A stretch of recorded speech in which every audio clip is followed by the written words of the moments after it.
The Long Road. On July 28, 1976, Terry Fox is 18 years old. He has an Athlete of the Year award from his school in Port Coquitlam, British Columbia. His family is very happy. 5 years later, the young man is dead.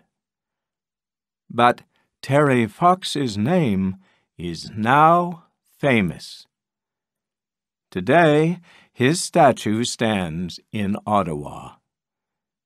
Betty Fox looks at it and remembers.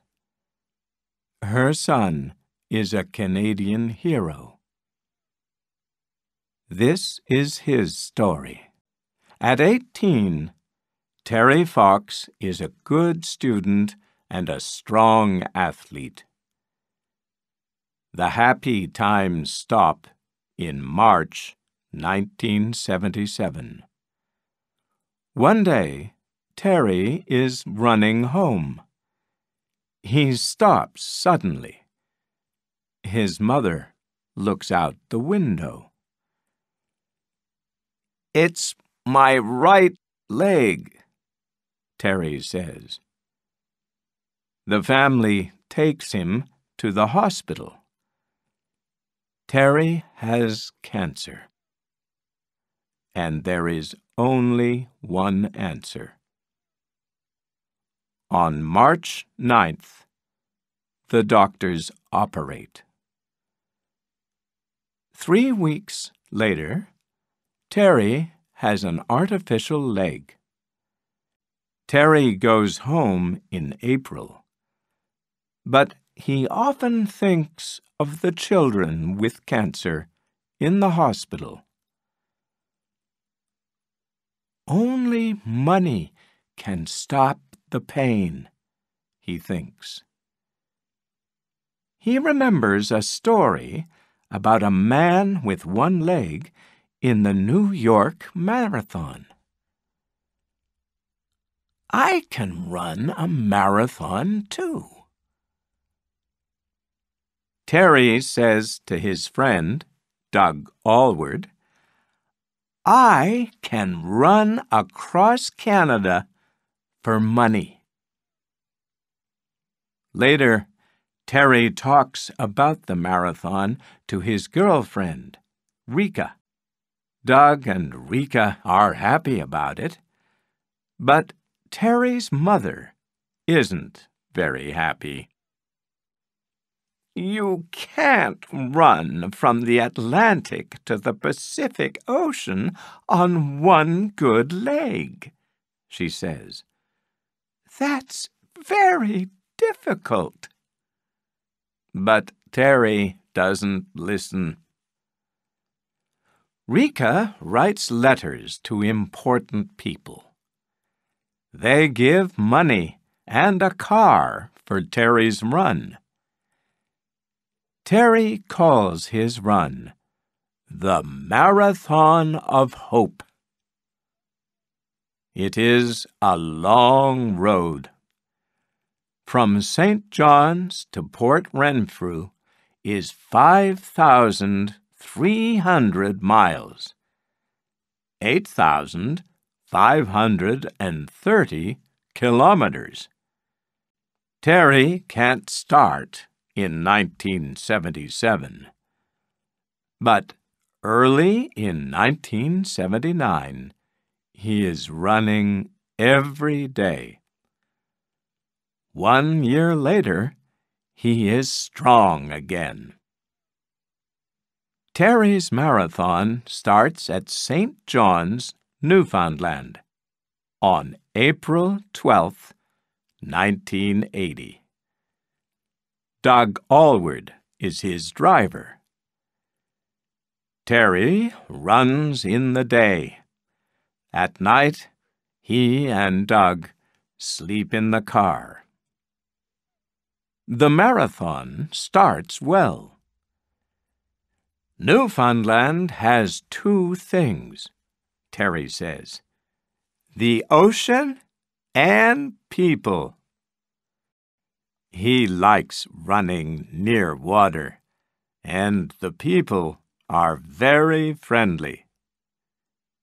He and Doug don't always sleep in the car. They often stay in houses or hotels. People don't take money from them. Terry runs 550 miles, 885 kilometers, in 23 days. In Porto Basque, the people of the town give $8,000. The town after Porto Basque is Sydney, Nova Scotia. We're only 2 days from Sydney, Terry says to Doug. But the newspapers don't know that. Find a telephone, Doug. Talk to them about the marathon. You can talk to them, Doug says. I'm only your driver. Terry is angry, and the two friends are very quiet. Terry arrives in Sydney, Nova Scotia, on May 7th. The newspapers don't know about him, and there are no people in the streets. He doesn't stop.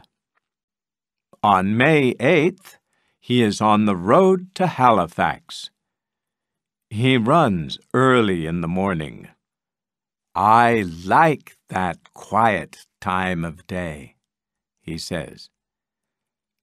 But he and Doug have problems again, and Doug doesn't talk to him. Terry's family is unhappy about this. On May 26th, Betty and Raleigh Fox go to Halifax. They talk to Doug and Terry. After this, the two young men are friends again.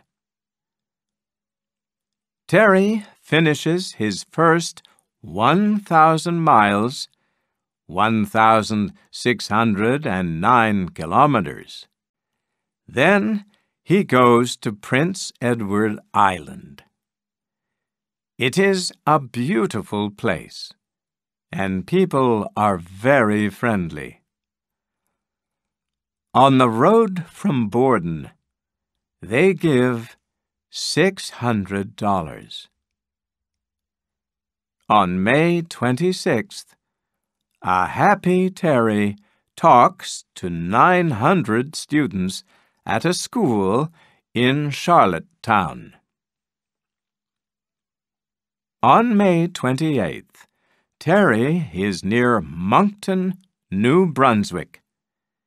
He can't sleep, and he is often in pain from his artificial leg. See a doctor, Doug says. Terry says no. He sends his leg to a man in Fredericton. A day later, he can run again.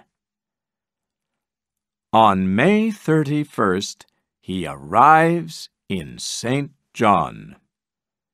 His brother, Darrell, is waiting for him. Now, I'm with the marathon, too, Darrell says. That night, Terry is happy again. In Quebec, the three young men have a problem. They don't understand French. For Terry, it is bad on the road, too. Some drivers drive very near him. On June 24th, he arrives in Montreal. There, he meets Isidore Sharp. They stay in his hotel, the Four Seasons. Sharp gives $2 for every mile of the marathon. He has an important message for all Canadians. Give money. The people of Ontario listen to Sharp's message and give $1 million.